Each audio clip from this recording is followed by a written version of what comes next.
প্ৰিয় ছাত্ৰ-ছাত্ৰীসকল, মই এতিয়া তোমালোকক অনুসৰণি 5.2 অংকসমূহ কৰি দিম। ইয়াত দিয়া আছে, কুৱেশ্যন নম্বৰ 2 দিয়া আছে, তলৰ প্ৰতিটোৰ শুদ্ধ উত্তৰ বাছি উলিওৱা আৰু কাৰণ দৰ্শাও। ইয়াত সমান্তৰ প্ৰগতি দিয়া আছে। সমান্তৰ প্ৰগতিটো হ'ল 10, 7, 4 ... এই সমান্তৰ প্ৰগতিটোৰ 30তম পদটো নিৰ্ণয় কৰিব লাগে। ইয়াত 4টা অপশ্যন দিয়া আছে। এ অপশ্যনত দিয়া আছে 97, বি অপশ্যনত দিয়া আছে 77, সি অপশ্যনত দিয়া আছে -77, ডি অপশ্যনত দিয়া আছে -87। ইয়াৰ কোনটো শুদ্ধ অপশ্যন এইটো আমি নিৰ্ণয় কৰিব লাগে। এই শুদ্ধ অপশ্যনটো নিৰ্ণয় কৰিবৰ কাৰণে প্ৰথমতে মই ধৰো প্ৰথম পদ A1 হিচাপে ধৰিলো। A1 = 10 ধৰিলো। দ্বিতীয় পদ A2 = মই 7 ধৰিলো। 7 দিয়াই আছে। আৰু তৃতীয় পদ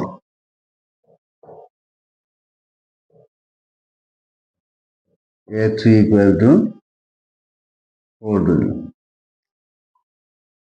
এতিয়া মই যেহেতু এই শ্ৰেণীটো সমান্তৰ প্ৰগতিত আছে বা এই সংখ্যাকেইটা সমান্তৰ প্ৰগতিত আছে, গতিকে ইহঁতৰ যিটো সাধাৰণ পাৰ্থক্য এইটো মই নিৰ্ণয় কৰিম। আৰু ইয়াৰ যিটো শুদ্ধ অপশ্যন বা 30তম যিটো পদ দিয়া আছে, এই পদটো নিৰ্ণয় কৰিবৰ কাৰণে সাধাৰণ পাৰ্থক্যৰ অত্যন্ত প্ৰয়োজন। গতিকে ইয়াৰ ওচৰা-ওচৰি পদ আছে A3 - A2। এই দুয়োটাৰ পৰা এটাৰ পৰা আনটো বিয়োগ কৰিম। 4 - 7 = -3। A2 - A1 = 7 - 10 = -3। অৰ্থাৎ উক্ত সমান্তৰ প্ৰগতিটোৰ সাধাৰণ পাৰ্থক্য হ'ল উক্ত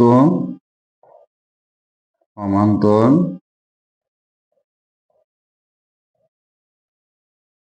প্ৰগতিটোৰ সাধাৰণ পাৰ্থক্য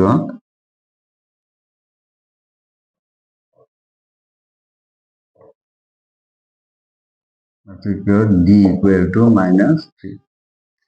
ইয়াৰ সাধাৰণ পাৰ্থক্যটো পালো -3। এতিয়া মই 30তম পদ বা 30তম পদ নিৰ্ণয় কৰিম। তাৰ বাবে মই ধৰিলো A30 = A1 + n-1 × D।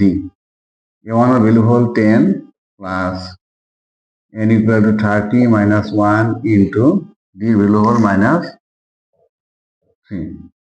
গতিকে 10 মাইনাছ আৰু প্লাছ দুয়োটা পূৰণ কৰিলে মাইনাছ, আৰু 30 পৰা 1 গুচি গ'লে 29 × 3, 10 -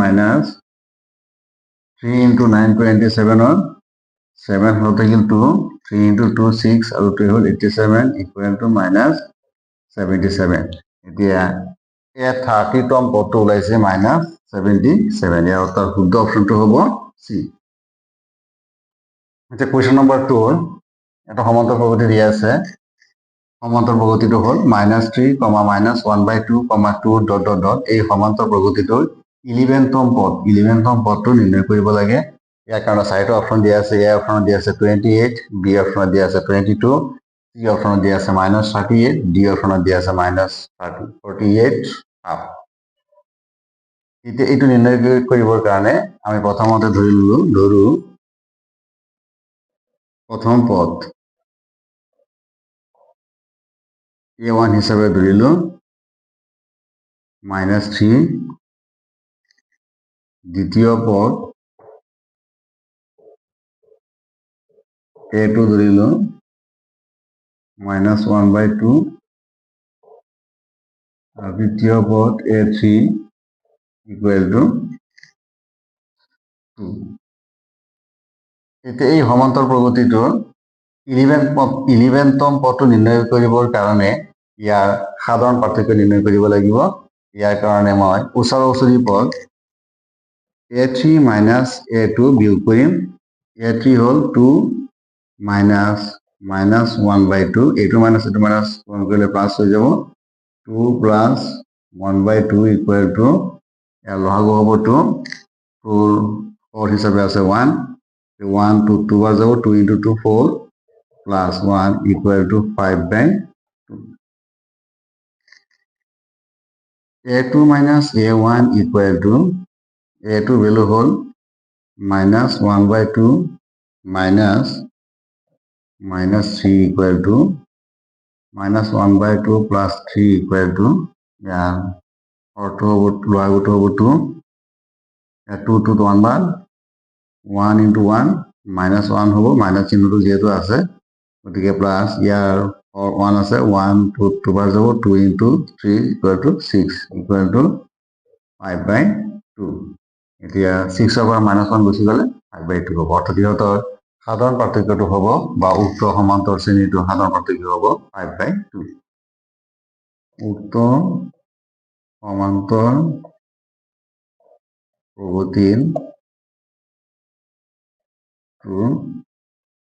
প্ৰগতিটোৰ সাধাৰণ পাৰ্থক্য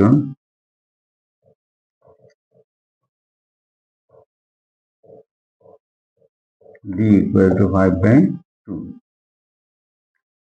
এতিয়া যেহেতু মই ইয়াৰ 11তম পদটো নিৰ্ণয় কৰিম গতিকে a11 equal to a1 plus n-1 into d এই সূত্ৰটো ব্যৱহাৰ কৰিম a1 equal to দিয়া আছে -3 plus 11 minus 1 into 5/2 -3 plus 11 ৰ পৰা 1 গুচি গ'লে 10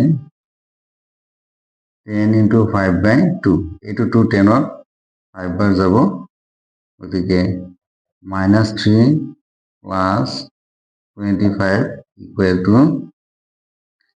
25 ৰ পৰা -3 গুচি গ'লে 22 অৰ্থাৎ ইয়াৰ 11তম পদটো হ'ব 22 ইয়াৰ শুদ্ধ অপশনটো হ'ব বি